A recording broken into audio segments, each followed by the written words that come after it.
Subscribe कीजिए the Indian tuber channel को और बगल वाले बेल आइकन को क्लिक कीजिए और ऑल नोटिफिकेशन पे क्लिक कीजिए, जिससे कि आने वाली हर एक इसी तरह की वीडियोस की नोटिफिकेशन आ सके और ये बिल्कुल फ्री है।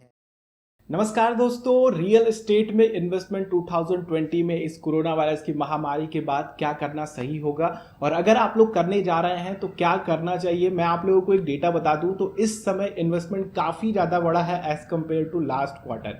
ठीक है, अगर आप लोग इस क्वार्टर को देखते हैं तो कई सारी ब्रोकरेज कंपनीज हैं जो रियल एस्टेट की ब्रोकरेज कंपनी है, उन्होंने बताया है कि उन्होंने अच्छा खासा करोड़ों का बिजनेस किया है। साथ ही कुछ ऐसी भी कंपनीज हैं जो कि ऑनलाइन बेचती हैं, ठीक है, जैसे कि ऑनलाइन प्रॉपर्टी लिस्ट करती हैं, मैजिक ब्रिक्स वगैरह। उन्होंने भी कहा है कि स्मॉल प्रॉपर्टीज की लिस्टिंग काफ़ी ज़्यादा हो रही है, साथ ही स्मॉल प्रॉपर्टीज के सर्चेस भी काफ़ी ज़्यादा बढ़े हैं। तो ये काफ़ी बड़ी बात होती है दोस्तों कि इस समय लॉकडाउन में भी लोग प्रॉपर्टी खरीद रहे हैं। आखिर ये हैं कौन लोग और कौन लोग प्रॉपर्टी खरीद रहे हैं। अब आप लोग ये मत सोचिए कि सभी लोग प्रॉपर्टी खरीद रहे हैं तो बहुत अच्छे डिमांड, बहुत अच्छे प्राइस पे मिल रहा है, ले लेना चाहिए। कुछ चीज़ें हैं जो आप लोगों को कंसिडर करना चाहिए। साथ में मैं भी दोस्तों रियल एस्टेट से जुड़ा हूं तो थोड़ी अंदर की भी बात बताऊंगा, जिससे कि आप लोग चीज़ों को समझिएगा और अपने लिए अप्लाई कीजिएगा और अपने लिए एक बेस्ट डील लीजिएगा। चलिए वीडियो को स्टार्ट करते हैं। वीडियो को शेयर करके दूसरों को जरूर बताइएगा। चैनल पे नए आए हैं सब्सक्राइब कर लीजिएगा और बेल आइकन को क्लिक करेंगे तो आने वाली वीडियोस की नोटिफिकेशन आ सकेगी। वीडियो पसंद आए तो लाइक कीजिएगा और नहीं आए तो डिसलाइक करके नीचे कमेंट करके बताइएगा क्यों नहीं पसंद आई आप लोगों को। तो दोस्तों सबसे पहले तो आप लोगों को ये समझना है कि आखिर ये कौन लोग हैं जो इतनी प्रॉपर्टी खरीद रहे हैं इस लॉकडाउन में, जहां लोग परेशान है, जिनके पास पैसे नहीं है, नौकरियां जा रही हैं। कौन लोग हैं जो प्रॉपर्टी खरीद रहे हैं? तो सबसे पहले तो वो लोग हैं जिनका पैसा इक्विटी में फंसा हुआ है, जो लोग अपने शेयर्स को बेचे हुए हैं। अब वो सोच रहे हैं कि इक्विटी में उतना ज़्यादा स्कोप नहीं है, क्योंकि उनको लगता है कि इक्विटी मार्केट आने वाले 1-2 साल के लिए इसी तरह से स्थिर रहने वाला है, तो वो अपना इन्वेस्टमेंट निकाल करके रियल एस्टेट की तरफ मूव कर रहे हैं। पहले इन्वेस्टर तो ये है। दूसरे इन्वेस्टर दोस्तों एनआरआईज हैं। एनआरआईज क्या कर रहे हैं कि वो रुपए की कमजोरी है उसका फायदा ले रहे हैं। मान लीजिए $1 की कीमत 76 रुपए के आसपास है, तो कौन नहीं लेना चाहेगा? जहां $1 70 रुपए, तो 6 रुपए का उनको एक्स्ट्रा डिस्काउंट मिल रहा है। ठीक है, तो कौन नहीं लेना चाहेगा भाई, आप बताओ। तो जो लोग डॉलर में कमा रहे हैं और रुपए में खर्च करना चाहते हैं वो रियल एस्टेट में अपना इन्वेस्टमेंट बढ़ा रहे हैं। दूसरे जो पहले से ही अपना रीपेमेंट कुछ कर चुके हैं, लाइक प्रॉपर्टी को बुक कर चुके हैं, लैंड को बुक कर चुके हैं, फ्लैट को बुक कर चुके हैं, तो उनको लगता है कि ये सही समय है, जल्दी से ले लो वरना फिर हमारे ऊपर और प्रेशर बनेगा, वो डील निकल जाएगी वगैरह वगैरह। इस तरह के ट्रांजेक्शन हो रहे हैं इस समय। बाकी अगर हम बात करते हैं जो रेडी टू मूव वाले हैं, यानी कि जो कोरोना वायरस में सर्च कर रहे हैं प्रॉपर्टी रहने के लिए, ये वो लोग हैं जो पहले भी सर्च कर रहे थे।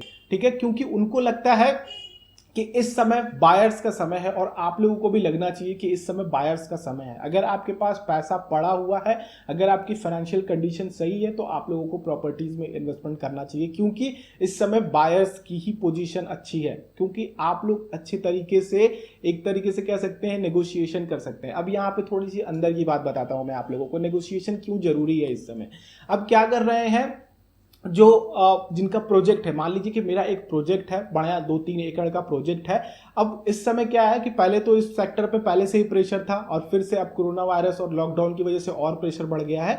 तो अब क्या कर रहे हैं कि ब्रोकरेज भी अपना, जो ब्रोकर्स हैं वो भी अपना मनमानी कर रहे हैं। ठीक है, मनमानी कैसे कर रहे हैं कि अब जैसे कि मुझे प्रॉपर्टी बेचनी है 1000 रुपए स्क्वायर यार्ड, ठीक है, जिसमें से मैंने 900 स्क्वायर यार्ड मुझे पड़ी है प्राइस उसकी, जो एक्चुअल कीमत जो मैंने पे करी है। ठीक है, 100 रुपीज प्रॉफिट करके मैंने वो प्रोजेक्ट क्रिएट किया है और मैंने अपनी ब्रोकर्स की टीम बनाई है। तो ब्रोकर्स क्या कर रहे हैं कि अब इंडिपेंडेंटली काम करना चाहते हैं, अब परसेंटेज पे काम नहीं कर रहे हैं। ठीक है, अब वो काम क्या कर रहे हैं कि कह रहे हैं कि आपको 1000 रुपए स्क्वायर यार्ड चाहिए, मैं आपको दूंगा। ठीक है, लेकिन मैं जो भी लेकर के आऊंगा बायर, उसको जो भी सेलिंग करूंगा उसमें आप कोई भी इंटरेक्शन नहीं करेंगे। मान लीजिए 1000 रुपए स्क्वायर यार्ड की प्रॉपर्टी है और आपको 1300 स्क्वायर यार्ड बता करके आपने थोड़ा बहुत नेगोशिएशन भी किया, तो मान लीजिए 1200, तो उसको सीधा सीधा 100 स्क्वायर यार्ड में 2 लाख रुपए का प्रॉफिट हो गया। ठीक है, तो अब ये थोड़ा सा प्रोजेक्ट जो भी होल्डर है, जैसे कि जो भी प्रॉपर्टी को होल्ड कर रहा है, जिसकी प्रोजेक्ट चल रहे हैं, अब उनसे ये लोग फायदा ले रहे हैं। ठीक है, तो इस चीज का भी आप लोगों को ध्यान रखना है। अब इससे बचने के लिए आप लोग क्या करेंगे, सबसे पहले तो जिन्होंने भी प्रॉपर्टी पहले बाई करी हुई है, उस प्रॉपर्टी में पहले बाइंग करी हुई है, अगर आप लोग प्लॉट ले रहे हैं तो साइट विजिट करेंगे ही, अगर आप लोग फ्लैट ले रहे हैं तो साइट विजिट करेंगे, तो उसमें कुछ लोग रह रहे होंगे पक्का, तो आप लोग उनसे बातचीत करके उनकी एक एस्टिमेशन ले सकते हैं कि उनको कितने की प्राइस पड़ी थी। अगर उन्होंने बहुत पहले लिया हुआ है तो ऑब्वियसली कम प्राइस होगी। अगर उसके हिसाब से आप लोग अगर इन्फ्लेशन को भी बढ़ाते हैं तो भी आप लोग 6% के इन्फ्लेशन से बढ़ा सकते हैं, आगे की 6% के इन्फ्लेशन से प्रॉपर्टी की कीमत बढ़ सकती है। बाकी अगर आप लोग देखेंगे पिछली 3 से 4 सालों की बात करते हैं तो जो प्रॉपर्टी की कीमतों में बढ़ोतरी हुई है वो इन्फ्लेशन रेट से भी कम है, 2 से 3% की कीमत की बढ़ोतरी हुई है। ठीक है, जो बड़े बड़े प्रोजेक्ट्स काम कर रहे हैं, जो एक्चुअल में जिनको एक बेंचमार्क मान करके काउंट किया जाता है, तो आप लोग इस तरह से काउंट कर सकते हैं। अगर बहुत पुरानी प्रॉपर्टी के किसी बायर से आप लोग मिलते हैं और उनसे पूछताछ करते हैं तो आप लोग 6% की बढ़ोतरी पे एक काउंट कर सकते हैं कि इतना सही प्राइस हो सकता है। नेक्स्ट चीज दोस्तों कि आप लोगों को नेगोशिएशन 10 से 15% कम करना है। ठीक है, क्योंकि अगर कोई भी प्रॉपर्टी डीलर है, ठीक है, या फिर कोई भी ब्रोकर है तो वो हमेशा सोचता है कि हम 10% प्रॉफिट कमाएं। तो आपको क्या करना है कि इस समय वो चाहेंगे कि आप लोग उनसे दूर ना जाएं, तो ज्यादा से ज्यादा कोशिश कीजिए कि अगर आप लोगों की जो सर्कल रेट होता है, हर एरिया का एक सर्कल रेट डिसाइड होता है, तो अगर उस सर्कल रेट से 1000 2000 ज्यादा बेच रहा है या फिर जितना भी प्राइस ज्यादा बेच रहा है तो आप कोशिश कीजिए कि आप उस सर्कल रेट पे खरीदने की कोशिश कीजिए। ठीक है, और अगर सर्कल रेट से कम कर रहा है तो आप ज्यादा से ज्यादा 5 से 10% का नेगोशिएशन उनसे कीजिए, क्योंकि अगर सर्कल रेट से कम बेच रहा है तो जाहिर सी बात है कि उसकी कोई ना कोई जरूरत है या फिर उस प्रॉपर्टी में कुछ कमियां हैं। ठीक है, तो कमियों की बात अगर करें तो सबसे पहले आपको प्रॉपर्टी के कागजात अच्छे वकील से, अच्छे लॉयर से चेक कराना है। ठीक है, एक अच्छा सा लॉयर रख लीजिए, उसको प्रॉपर्टी से कागजात दीजिए और चेक कराइए, क्योंकि प्रॉपर्टी एक ऐसा इन्वेस्टमेंट है जो कि आप लोगों को काफी अच्छा पैसा कमा करके दे सकती है। लेकिन अगर वही प्रॉपर्टी आपको आगे चल करके एक लीगल प्रोसीजर में फंस जाती है, लाइक आपने 5 लाख की कोई प्रॉपर्टी खरीदी, आगे 3 साल बाद, 4 साल बाद, 5 साल बाद 50 लाख की हो गई वो प्रॉपर्टी। ठीक है, अब वहां पे अगर कोई लीगल प्रोसीजर में फंसता है तो वहां पे आप लोगों का काफी ज्यादा कलेजा दुखेगा, क्योंकि वो 50 लाख की प्रॉपर्टी हो गई, क्योंकि वो उसकी एक्चुअल कीमत 50 लाख रुपीस हो गई। तो इन सारी चीजों को आप लोग ध्यान रखिएगा, पूरी तरीके से लीगल कार्यवाही कीजिएगा। अब बात करते हैं दोस्तों कि आप लोगों को अपनी फाइनेंशियल कंडीशन किस तरह से चेक करनी है, कि आप लोगों को प्रॉपर्टी में इन्वेस्टमेंट करना चाहिए कि नहीं, कि बस हवा बना हुआ है, कितना इन्वेस्टमेंट हो रहा है, चलो सही तरीका है इन्वेस्टमेंट करने का, करो। प्रॉपर्टी में इन्वेस्टमेंट करना कभी भी बेकार नहीं होता है। तो इन सब चीजों से आप दूर रहिएगा। सबसे पहले आप अपनी फाइनेंशियल कंडीशन चेक कीजिए। फाइनेंशियल कंडीशन में क्या चेक करना है कि आप लोगों को जो भी आप लोग प्रॉपर्टी खरीद रहे हैं, ऑब्वियसली आप लोग लोन ही लेंगे। अगर आप लोग के पास हार्ड कैश है तो फिर क्या ही कहना है, ठीक है, वो तो अलग ही बात है। अगर आप ले रहे हैं लोन पे तो सबसे पहले आप उसकी EMI चेक कीजिए। और दूसरी बात कि आप लोगों के टैक्सेस जाएंगे, आप लोगों का जो भी हाउस टैक्स होगा, ठीक है, और आप लोग जो भी रजिस्ट्रेशन कराएंगे, जो भी इम्प्लीमेंटेशन होता है, जो इनिशियली खर्चे होते हैं, वो भी वही 2 लाख रुपए तक चले जाते हैं। तो वो एक्स्ट्रा खर्चे में भी आप लोगों को ध्यान रखना है।